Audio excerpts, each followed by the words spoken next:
Diego's back.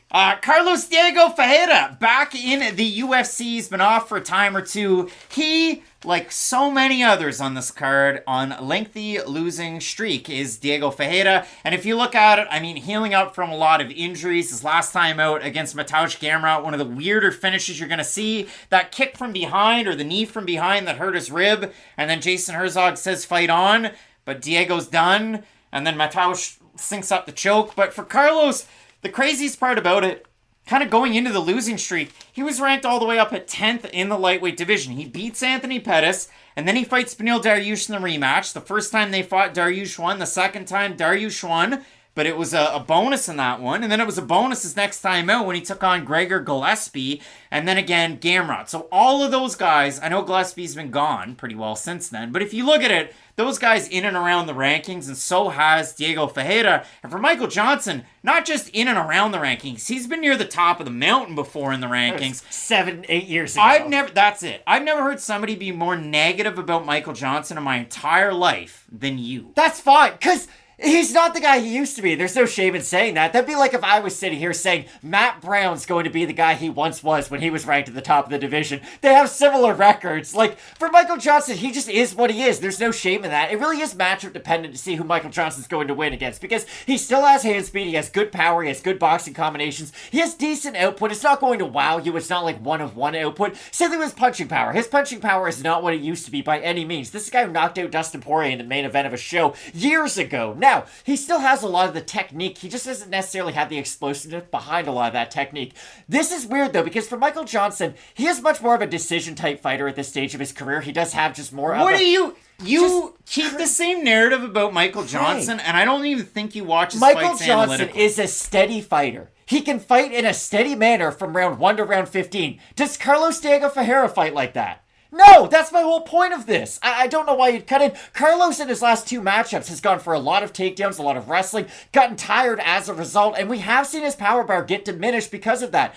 Michael Johnson's a good defensive grappler. I know he's been caught in some submissions, but for the most part, he can defensively wrestle. I don't think he's going to get taken down 1,000 times in this matchup. So for Johnson, I think he's the steadier guy. I do think this is a matchup where if he defends early takedowns, Diego is going to slow down. And even though he is a good striker on the feet, this is a guy who was talked about as like the boogeyman of the division. Him versus Gregor Gillespie was kind of like a boogeyman off, if you will. So for Diego, he was at the top. I just think his skill set at this point, like, Michael Johnson was kind of made to beat guys like Carlos Diego at this stage. Michael Johnson can defend a lot of takedowns, throw with a lot of volume. I just don't think we're going to go in there and see a Michael Johnson land one straight hit and end this fight. Well, and that's the thing. I mean, Johnson was able to hurt Jamie Mullarkey. A lot of people thought that he had stopped a lot of times. A lot of people thought that he beat Jamie Mullarkey. And if you look at it for Johnson, let's go off of 2 fights that he's gotten finished in the UFC by knockout. Or at least where he's gotten knocked down, because he's only gotten knocked down twice. Johnson has 11 knockdowns in the UFC. He's been knocked down twice. 1 came against Danny Casillo, where Casillo lands a straight right hand, drops Michael Johnson. Casillo ends up on top for the whole first round. Second round, Michael Johnson does the same thing from the southpaw stance and lands a straight left and finishes Danny Casillo. And then Casillo goes, guess what? I'm getting revenge, but it's in Josh Emmett's corner. And Josh Emmett in the third round lands the overhand right that drops Michael Johnson. Danny Casillo probably through the roof happy about that. But when you look at it for Johnson, the takedowns that you had Mark Chikasi going for were in open space. Diego Ferreira doesn't go for open space takedowns. He strikes his way into distance where he's on the front foot and he lands boxing combinations. He backs you up. He goes single leg. If he can't get the single leg, then he tries to wrap his arms for a double leg. And then if he can't get it, most guys push him off and then they go back to striking. We saw it where Diego against, I wanted to say Muslim Salikov, but it's Mairbek Taisumov and Rustam Kabilov. He was able to take over as the fights went on and his output went up. Years ago, though. The scary thing about Diego Ferreira, though, out of his last 3 fights, although they're against really good competition, Diego's last fight was 518 days ago. His last win was UFC 246. That was McGregor versus Cerrone, and that was a fight of the night that he had. When I looked at the numbers, strikes landed per minute was down after those 3 fights by 0.4 per minute. His strikes absorbed per minute were up by 0.25. His takedown accuracy went down by 3%. And that was a lot because he got taken down multiple times in his last 2 fights, over and over and over again, and he couldn't get the jiu-jitsu going. And I know Diego Ferreira owns his own gym, Team Ferreira BJJ. Victor Martinez, who's in the UFC, trains there. He also still does the drive from his hometown, or his adopted hometown, all the way to Fortis MMA to get the training. He said to James Lynch with MMA Sucker in an interview that he did recently that he'll have Coach Saif Saud in his corner, but he'll also have Ramiz Brahimaj in that corner as well. When I look at this fight, Matt, I mean, if Michael Johnson can keep those hands a move and keep them pumping, defending some of the takedowns and not having kind of some of the lapses that we've seen in grappling, I think Johnson can win this fight.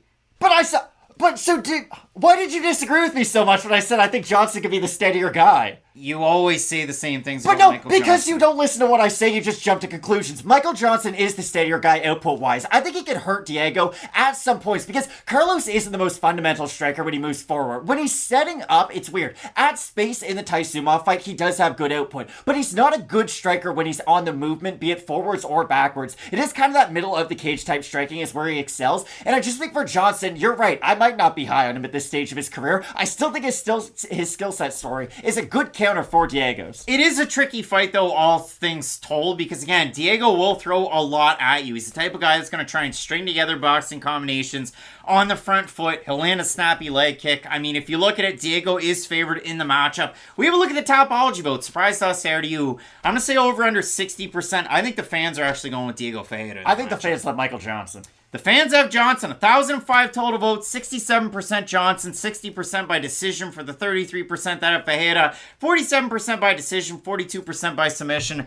I'm a guy that picks Diego in a lot of fights. And if you only watch the last 3 fights, Diego has struggled near the tail end of them. But if you watch the entire win streak that he had to get into the lightweight rankings, he would continue to build as these fights went on. I know injuries are a big thing, but one of the things that he talked about in that James Lynch interview, he said, looking to box and he wants to take it to the ground for the submission. So dedicated to the game plan against a guy like Michael Johnson. We'll see how Johnson makes out. A staple at Killcliff FC, but both of us in this matchup go with Michael Johnson. If I'm picking Michael Johnson, you know something's wrong in the world, but I've got Johnson in the matchup. All right, well, let us know down below in the comments section who you have a possible fight of the night in the next matchup. It is Andrea Fialho taking on Joaquin Buckley at welterweight.